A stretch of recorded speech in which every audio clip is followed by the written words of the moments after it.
Terima kasih Yang Berhormat Menteri. Majlis ke soalan yang ke-9.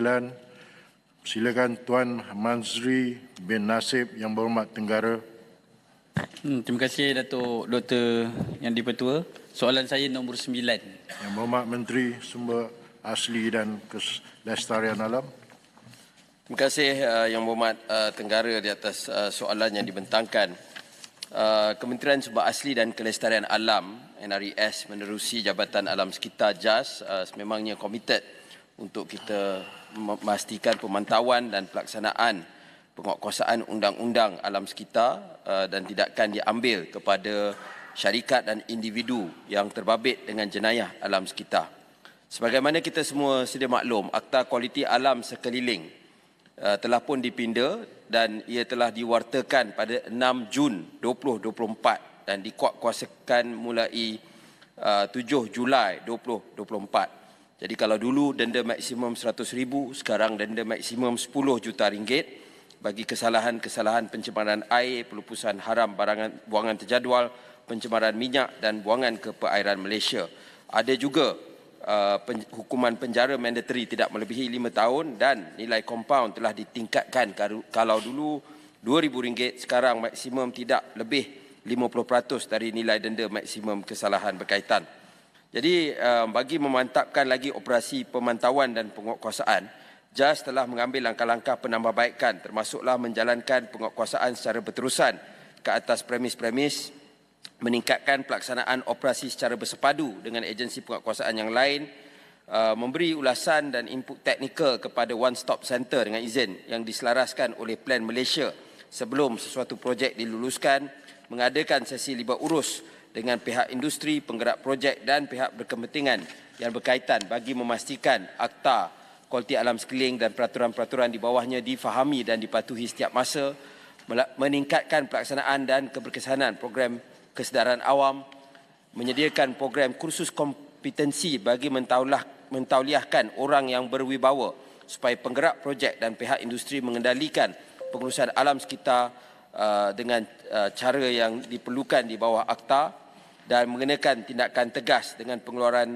notis arahan kompaun penahanan operasi kelengkapan gantung ataupun tarik balik lesen, perintah larangan dan tindakan mahkamah ke atas premis-premis yang didapati gagal mematuhi Akta Kualiti Alam Sekeliling. Jadi ini antara usaha kita yang berterusan supaya bukan hanya denda dinaikkan tetapi penguatkuasaannya juga dapat dilaksanakan dengan lebih baik. Terima kasih. Soalan tambahan Yang Berhormat Tenggara. Terima kasih Yang Berhormat Menteri. Terima kasih Datuk Yang di-Pertua. Sebenarnya soalan ini muncul kerana baru-baru ini ada pembuangan sisa toksik di kawasan saya di Parlimen Tenggara melibatkan kampung orang asli Pasir Intan dan juga di sekitar Fedah Lingyu. Tapi saya nak ambil kesempatan untuk ucapkan terima kasih kepada pihak JAS, pejabat daerah yang sama-sama dengan saya masuk ke kawasan berkenaan. Soalan tambahan saya, adakah kementerian akan memperkenalkan teknologi dan kaedah alternatif yang lebih canggih, efektif dan terkehadapan untuk menguruskan sistem pertanian dan industri bagi mengurangkan kes-kes pembakaran terbuka ataupun pembuangan sisa toksik haram yang memunculkan pencemaran berlaku? Terima kasih. Yang Berhormat Menteri. Terima kasih. Pindaan yang kita lakukan ke atas Akta Kualiti Alam Sekeliling baru-baru ini ialah pindaan fasa pertama dari segi denda dan hukuman. Dan kita melihat kita perlu ada pindaan fasa kedua supaya kita lihat secara lebih mendalam kepada keseluruhan keperluan alam sekitar kita dan sebab Akta Kualiti Alam Sekeliling ini ia dibuat pada tahun 1970-an. Jadi sudah 50 tahun dan kita perlu memperbaiki beberapa aspek. Jadi tentang penggunaan teknologi yang disebut dalam kita isu berurusan dengan sisa dan sebagainya, ini sememangnya perkara yang kita sedang kaji dengan mendalam dan kita bangkitkan juga dengan pihak Kementerian Kewangan di dalam libat urus untuk input kita ke arah belanjawan 2025. Jadi itu kita sedar tentang keperluan tersebut dan insya-Allah kita tunggu berita baik hari Jumaat ini. Silakan Yang Berhormat. Terima kasih Ketua. Saya pertama sekali saya ucap tahniah di atas tindakan yang telah diambil. Cuma isu kita sekarang ni ialah ada dua. Yang pertama ialah isu kekurangan kaki tangan. Kita akui hingga setakat ni hanya 23 cawangan kita yang ada seluruh negara. dan memang kekurangan staf serta peralatan ini adalah isu yang berpanjangan. Soalan saya, apakah kerajaan bercadang untuk buat penambahan terhadap jumlah kaki tangan penguatkuasa dan bilangan cawangan-cawangan ikut negeri, sebab kelewatan sampai di tempat kejadian menyebabkan kita hilang bukti dan tak boleh nak buat pendakwaan. Soalan kedua ialah rungutan daripada pihak industri, kos penghantaran sisa toksit, sisa berjadual ke pusat pelupusan kita dikatakan sangat tinggi, menyebabkan mereka ambil jalan pintas untuk melupuhkan secara haram lah. Jadi persoalan saya ialah apakah pihak kerajaan untuk tidak menyemak semula kos tersebut supaya yang penting mereka hantar. Ya, kalau kos sangat tinggi, akhirnya mereka ambil jalan singkat, dan penambahan pusat fasiliti untuk pusat pelupusan dapat ditambah lagi. Hingga setakat ini kita ada satu saja. Apakah pihak kerajaan untuk bercadang untuk penambahan? Terima kasih. Yang Berhormat Menteri. Terima kasih Yang Berhormat. Dan sememangnya kita sedar tentang kekangan dari segi kaki tangan. Dan dalam perbincangan yang kita adakan dengan Kementerian Kewangan, kita mencadangkan kalau kita boleh lihat model yang digunakan oleh pihak kastam. Misalnya bila dikenakan denda-denda dan sebagainya, kalau sekarang segala-gala yang dikutip itu akan pergi ke akaun yang disatukan.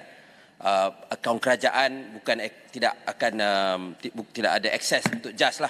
Lepas itu kita pula kena minta semula dengan pihak Kementerian Kewangan. Jadi sekurang-kurangnya kalau kita ada sebahagian daripada denda yang dikutip, kebetulan denda ini pula telah pun dinaikkan, dapat disimpan di peringkat jabatan, dan ini dapat digunakan untuk kita pertama sekali meningkatkan penguatkuasaan dari segi kaki tangan, dari segi teknologi, makmal dan sebagainya, tetapi juga dapat menjadi satu insentif kepada pihak penguatkuasa dan JAS untuk bekerja lebih keras lagi. Jadi ini dalam perbincangan dan kita sedang mengkajinya dengan lebih mendalam. Kedua ialah kita juga kita sedar tentang soal kos pelupusan tersebut, dan ini kita akan terus berusaha untuk meningkatkan fasiliti-fasiliti yang ada, sebab kadang-kadang misalnya kalau kita ada yang berpusat yang meliputi semua servis ada hanya di Negeri Sembilan kalau di Semenanjung.